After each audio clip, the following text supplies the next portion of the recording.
Tadia Hao, bienvenue les maniaques du chinois, j'espère que vous allez bien, j'espère que l'apprentissage de votre chinois se passe super bien.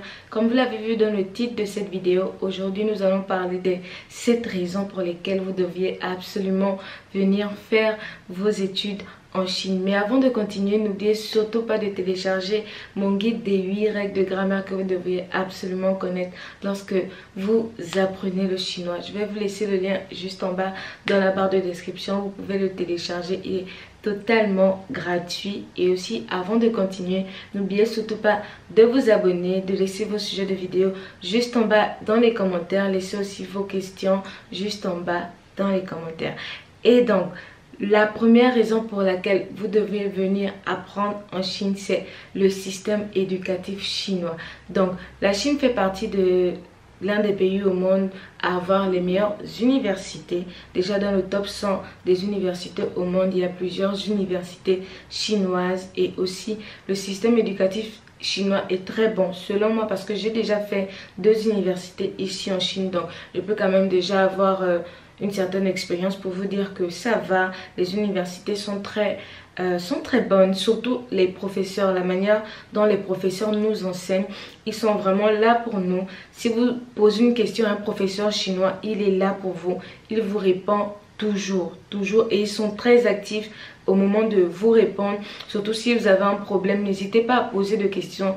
Il n'y a pas ce sentiment de lourdeur que si je pose la question au professeur, peut-être je vais me sentir bête ou il va me...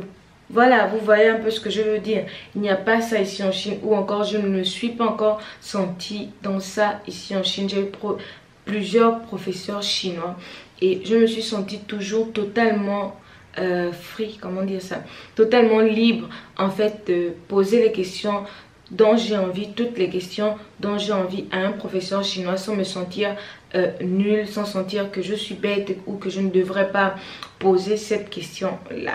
Donc, la deuxième raison que je vais vous donner, c'est la culture.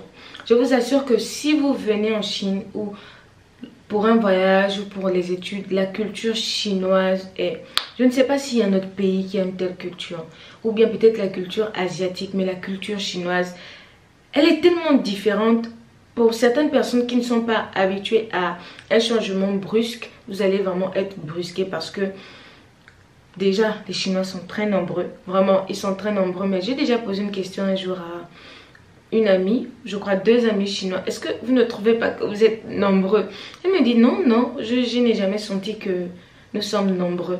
Mais moi qui suis étrangère, lorsque j'arrive en Chine, je vois tellement de monde. Je vous assure qu'aux heures de pointe, comme par exemple 17 heures lorsqu'ils sortent du boulot, je vous assure, le métro est full et complet. On est vraiment serré, on est coincé vraiment comme dans une toute petite boîte de sardines.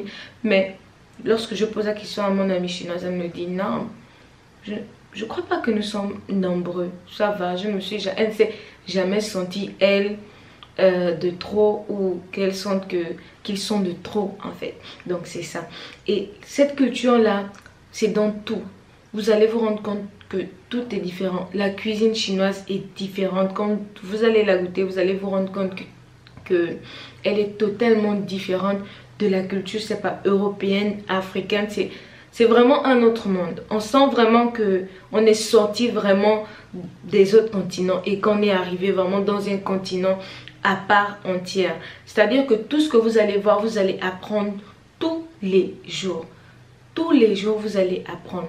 Que ce soit par la culture chinoise elle-même, donc c'est-à-dire tout ce qui est culturel, qui est traditionnel, ou même par la mentalité chinoise. Il y a tellement de choses sur la Chine que c'est vrai que maintenant, j'ai déjà 2-3 ans, je tends maintenant vers ma 3e année, mais je vous assure que les Chinois, vous apprenez tous les jours, tout le temps. Et c'est vraiment beau, c'est vraiment très beau. Et ça vous ajoute encore vous-même en fait dans votre mindset, dans votre manière de penser. Vous pensez différemment, vous voyez le monde d'une manière différente. Donc, et aussi je voulais ajouter, lorsqu'on est en Chine, on voit la Chine comme si la Chine c'était un seul monde. C'est comme si il y avait la Chine et il y avait le reste du monde. Essayez un peu de vous imaginer comme si... En fait, c'est extraordinaire. Il faut le vivre pour y croire. Il faut le vivre pour parler, pour raconter. C'est très beau. Ça apporte vraiment à la culture, à la manière de penser, à la mentalité. C'est très, très beau cette manière de vivre, bon, je trouve. Donc, la troisième raison pour laquelle vous devriez venir apprendre en Chine, c'est le fait de pouvoir choisir si vous devez apprendre en anglais ou en chinois.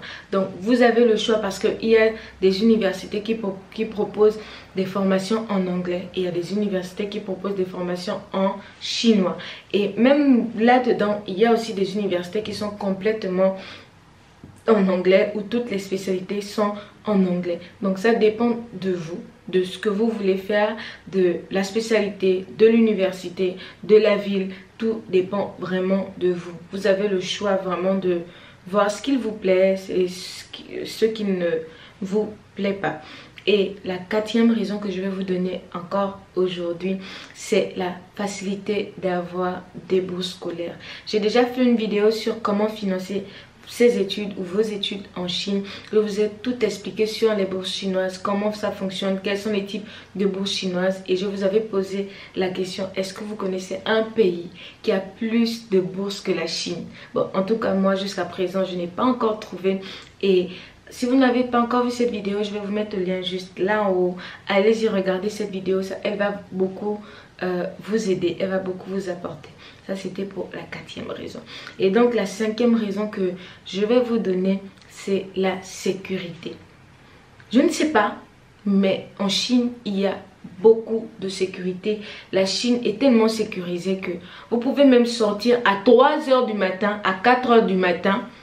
Et vous n'avez pas peur de vous faire braquer, de vous faire attaquer, de vous faire violencer. Je vous assure que tellement de sécurité que la sécurité vous fait peur. Parce qu'au début, lorsque je suis arrivée, j'ai tellement eu peur de cette sécurité-là que, je ne sais pas, par exemple, avant, je ne pouvais pas mettre mon sac à dos sur mon dos. J'avais peur qu'on me vole mon portefeuille juste derrière mon dos. J'avais peur qu'on me vole mon téléphone. Mais ici en Chine, on ne va jamais vous voler votre téléphone. Si vous l'avez en main, on ne va jamais venir vous l'arracher. On ne va jamais venir fouiller votre sac derrière vous. Vous pouvez marcher avec vos affaires. Vous n'avez jamais peur qu'on va vous arracher ça sur la route. Et je vous assure, je l'ai expérimenté dans beaucoup d'endroits en Chine. Et c'est la même chose. Vous n'avez pas peur de vous faire voler, de vous faire braquer.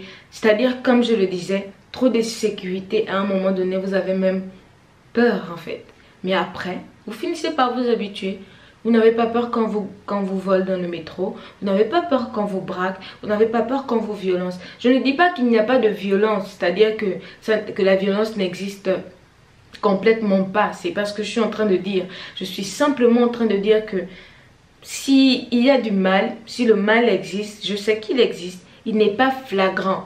Vous voyez. Et même quand il est flagrant, c'est souvent dans des conditions rares ou souvent les étrangers avec qui je vis ou les histoires que j'ai entendues des étrangers, on va dire que 1% ou 2% des étrangers se sont fait agresser, se sont fait voler ou s'ils ont perdu leur téléphone, c'est-à-dire qu'ils étaient dans le taxi, ils l'ont oublié ou ils étaient quelque part et ils ont oublié. J'ai même une anecdote. Un jour, j'étais au McDo, je prenais un McDo et j'ai oublié mon portefeuille au McDo. Donc, j'ai cherché mon portefeuille, je l'ai cherché. J'avais même oublié l'endroit où je l'avais oublié. Et à un moment donné, je crois peut-être un jour ou 2 jours plus tard, je me suis rappelé que j'avais oublié mon portefeuille au McDo. Et je suis retournée au McDo. Je suis allée et j'ai dit que j'ai oublié mon portefeuille. Et les messieurs, ils ont pris mon portefeuille et ils me l'ont remis. Imaginez un peu. N'importe qui aurait pu prendre mon portefeuille, mais personne ne l'a pris. Les responsables l'ont pris. Et lorsque je suis venue me plaindre et dire que j'avais oublié mon portefeuille, ils l'ont tout simplement pris et ils me l'ont remis. Donc ça, c'était pour la cinquième raison. La sixième raison, c'est les opportunités de travail. Les opportunités de travail. La Chine a beaucoup d'opportunités de travail. Je ne sais pas par exemple, ça dépend souvent des universités. Et là, je ne vous parle pas des part-time jobs. Non, je vous parle du travail, du concret. Par exemple, si vous venez faire votre bachelor en informatique, par exemple, parce que moi j'étudie l'informatique, mon université l'année dernière a pourvu pour des boulots d'informatique à tous les étudiants qui apprenaient informatique, qui étaient des bachelors. Je ne vous parle pas des masters, je vous dis des bachelors. Donc, certaines universités en Chine sont en partenariat avec des entreprises chinoises en Chine et des entreprises chinoises aussi à l'extérieur de la Chine. Donc, si vous avez la bonne université, si vous avez choisi la bonne université, vous allez avoir plein d'opportunités de travail. C'est-à-dire que juste après avoir gradué, juste après avoir obtenu votre diplôme, vous allez directement avoir du boulot. Et cette année même, mon université au premier semestre a pourvu pour 100 boulots. Donc, quelques 100, quand je dis 100 jobs, c'est-à-dire que dans toutes les filières regroupées a pourvu pour 100 boulots. Et là, c'était le premier semestre, parce qu'après le deuxième semestre, ils ont pourvu pour 700 emplois. Imaginez-vous, 700 emplois ont été donnés aux étudiants. Imaginez-vous comment c'est big, comment c'est grand, comment c'est énorme. Pour la septième raison, c'est... Ouais, excusez-moi. Pour la septième raison, c'est la diversité de rencontres. Waouh! Waouh! Waouh! Je ne sais pas si vous êtes prêts à ça. Mais la diversité de rencontres ici en Chine, c'est... Je ne sais pas. J'ai rencontré des Guadeloupéens. J'ai rencontré des Irlandais, j'ai rencontré des Américains, j'ai rencontré des Coréens, j'ai rencontré même par exemple des gens de la Sierra Leone, du Malawi. C'est-à-dire que vous n'avez pas besoin ici en Chine de quitter d'un pays pour aller dans un autre pays et aller rencontrer ces gens-là. Non, j'ai rencontré des Pakistanais, j'ai rencontré des gens des Philippines, des Indonésiens, j'ai rencontré des Indiens. C'est-à-dire que j'ai même rencontré des Turcs, j'ai rencontré des Italiens, j'ai rencontré... C'est-à-dire que la Chine est un lieu de rencontre. C'est un lieu où il faut être. C'est un lieu où vous prenez des contacts que vous n'aurez nulle part ailleurs. Donc, j'espère que cette vidéo vous a plu. Si elle vous a plu, n'oubliez pas de la liker, de la partager, de laisser vos autres sujets de vidéos juste en bas dans les commentaires, de télécharger mon guide des 8 règles de grammaire que vous devriez absolument connaître lorsque vous apprenez le chinois. Et on se dit à la prochaine vidéo. 再见!